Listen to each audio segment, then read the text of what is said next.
Jamii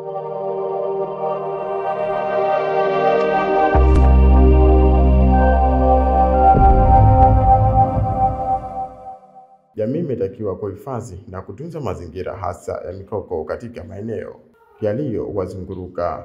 Akizungumza katika hafla ya upandaji miti kupitia projekti ya Rota, afisa misitu Abdalla Ali Sharif na kueleza lengo la upandaji wa miti hiyo sambamba na kutoa wito kwa jamii. Projekti hii inasimamiwa na Wizara ya Elimu chini ya UNICEF, na lengo la projekti hii ni zoezi zima la upandaji wa miti,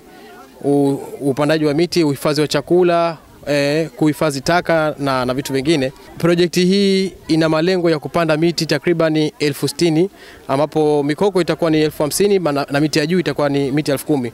Kwa upande wa mikoko hapa Chuini, hii ni awamu ya pili. Awamu ya kwanza tulipanda mikoko 4,000 na awamu hii tunapanda mikoko 3,500. Lengo na mazumuni ni kuweza kuwahusisha wanafunzi, kwa sababu wanafunzi hawa ndio walezi wa kesho na ndio watu ambao tunawategemea katika kufanya uhifadhi wa mazingira haya.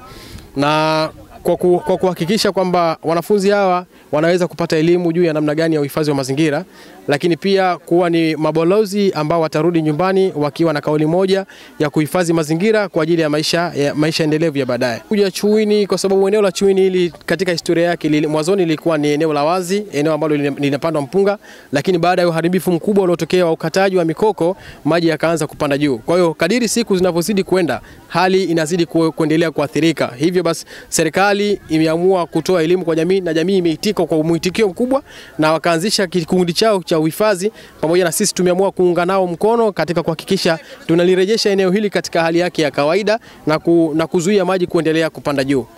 Wito wangu kwa jamii, sisi sote tuna haki ya kuhifadhi na kutunza mazingira yetu ambayo yametuzunguka, hasa mazingira yetu ya mikoko. Kama tunavyoelewa kwamba Zanzibar ni eneo la visiwa, kwa hiyo tunavyoendelea kufanya uharibifu wa mikoko tunaruhusu maji kuweza kupanda juu na kuendelea kutuathiri zaidi.